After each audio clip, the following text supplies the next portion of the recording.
Hey everyone! Today I'm going to be reviewing a product that I just bought. It's not new, but new to me. And that is the Kat Von D Lock-It Concealer Cream in Light 1 Neutral.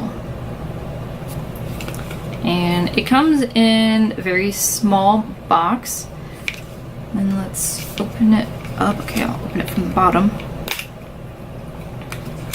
This is a very, very light shade.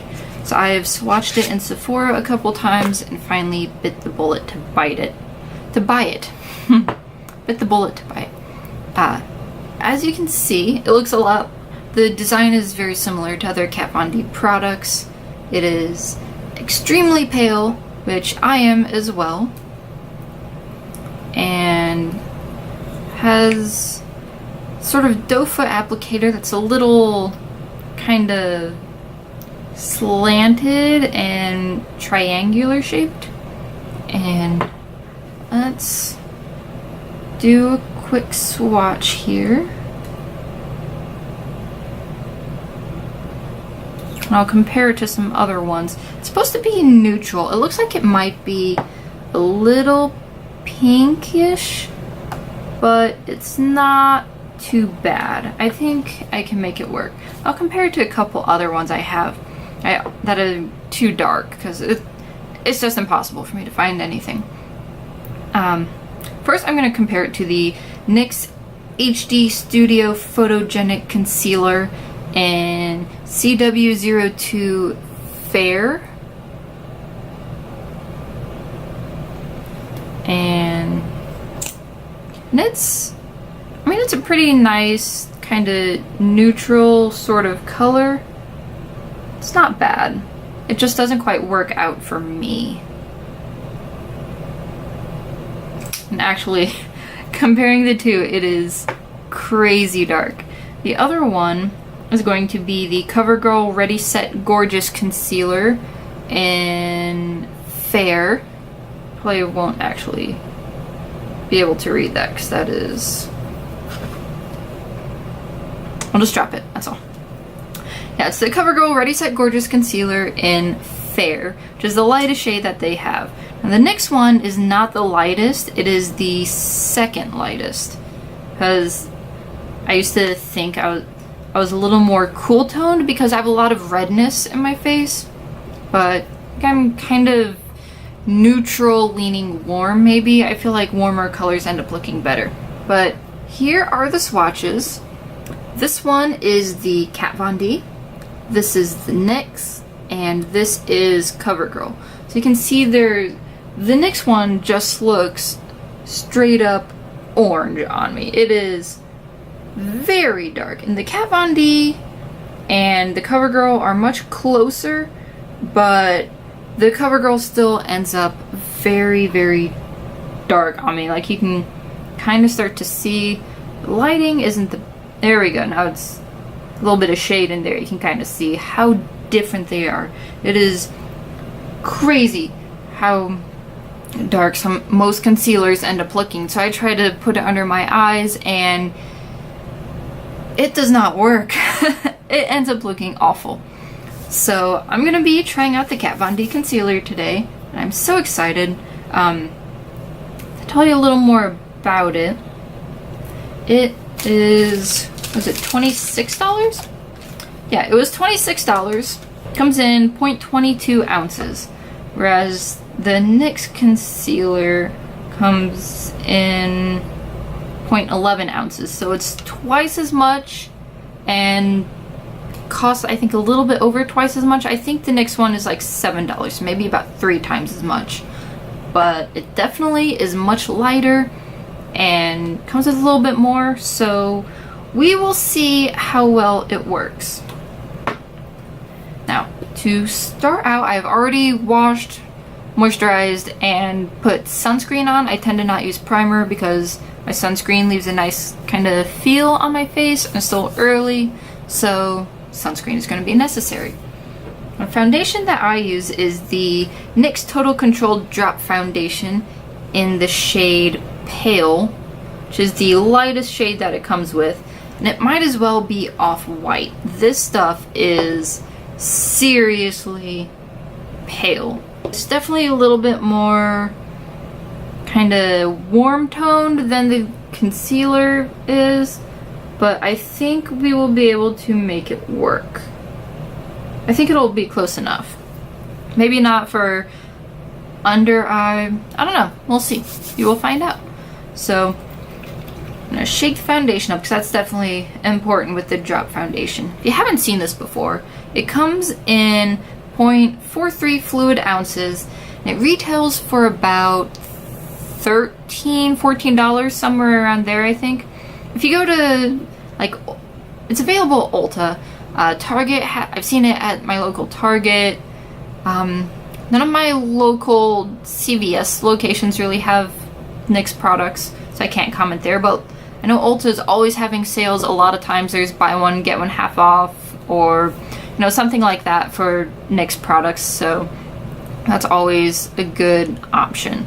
Let's see, the way this works is you just basically put a drop of it like on your hand, on your face, however you want to get it on your skin, and it's supposed to be like I think it says 2 drops is light coverage, 3 drops is medium coverage, 4 or more is full coverage. It could be 1, 2, and 3.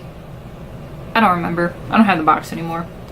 So what I kind of do, and I have this little mirror in front of me that I'm going to be using, I kind of just drop it down on my cheeks. You can see it's very, very runny. I don't use a whole lot. I'm not going for super high coverage because I really want to test out the concealer. Oh, that's right in the middle of my nose. I'm dripping. So I'm going to be using a Real Technique sponge. This is actually a brand new one. I just bought new ones last night because my old one was getting awful. It was bad. So I'm just going to kind of pat this around to blend it out. I will end up needing to use more drops. This is just kind of my starting point to see where I stand with it. As you can see, it's pretty decent match for my face. Sometimes I feel like it's lighter, sometimes I feel like it's a different undertone. It's so hard to tell sometimes, I feel like. A lot of times I also feel like foundations end up looking pink on me because it doesn't completely cover my redness, which really isn't even that bad, but ends up making my face look like a pastel pink. I'll put a few more little drops here and there. Actually get a drop out, not just a little touch of it. And that was more than I needed. Let's see. Now it's covered a lot of redness. I still have a lot around the center of my face, so I'm going to use a little bit more for those areas. And I'm actually not going to drop it straight on my face. I normally drop it on the back of my hand, but that's where all the swatches are. So it's kind of going to be more on the back of my wrist. I just put a couple drops here, and we will go from there. Okay, so that feels like it looks a lot better. That's covered a lot more redness. I do kind of feel like my face looks lighter than the rest of my skin, or like the rest of my skin, like my neck and chest, have more yellow in them maybe. I always feel like it looks slightly off, so I can never quite figure out what it is about that, but not important right now. We'll kind of use some powder and everything to touch that up later. So now we're gonna go in with the concealer. I have one spot right here where I've kind of broken out a little bit, so we'll dab that on there. And some of the other spots where I have some redness that I'd really like to cover. Now we'll try to kind of blend out the concealer, see how well this works.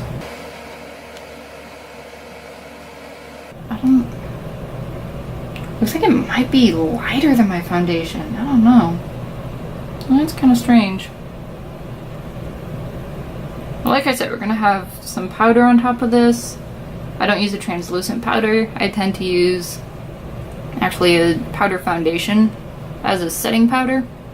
I feel like that tends to help even out some of the color difference. And also use a little under my eyes because it looks like this might be lighter, so let's give that a try. It's not completely making them disappear. That could, like some of the redness and other acne spots, but that could have a little to do with the fact that Beauty Blender may have picked up a little bit. I'm probably putting way too much on this. It's probably gonna end up looking awful. Let's see, I actually do have a concealer brush, so let's see how that works.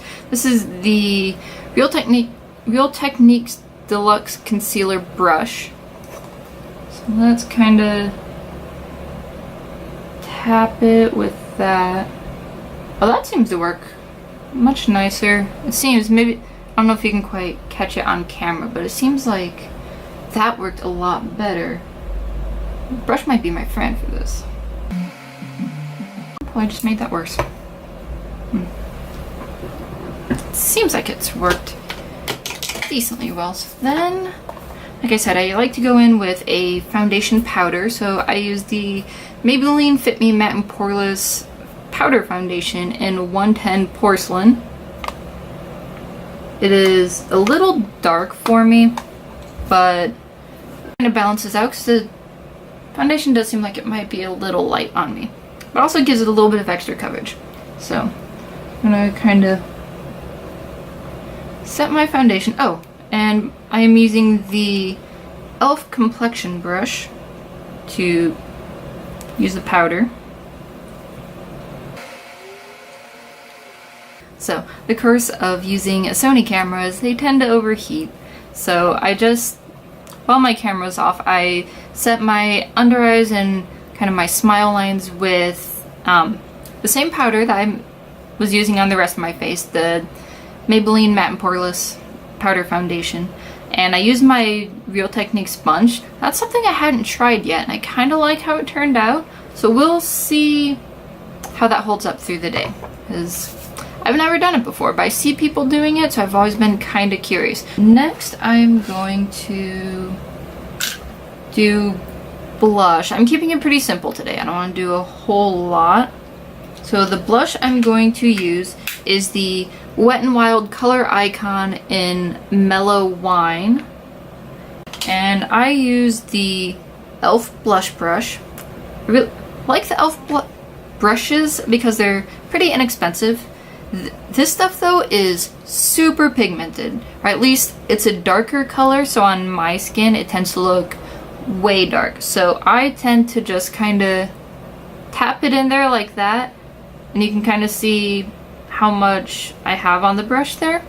And then I just kind of tap it along my cheeks a little bit and blend it out. Yep, so much for simple and natural blush. That happens so often. I plan on doing one thing, something totally different ends up happening. And then I'm gonna keep my eyes pretty simple today. Kind of already planned out what colors I'm gonna use. So that is the look. And I will check back in later today.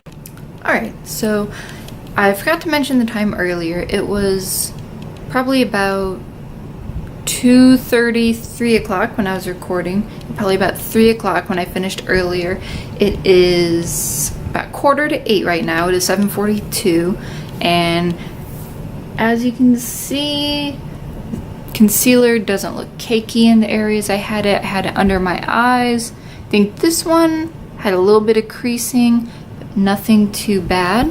So overall, I would say this concealer is awesome. If you like this video and would like to see more, give the video a thumbs up and please subscribe, and I will see you later.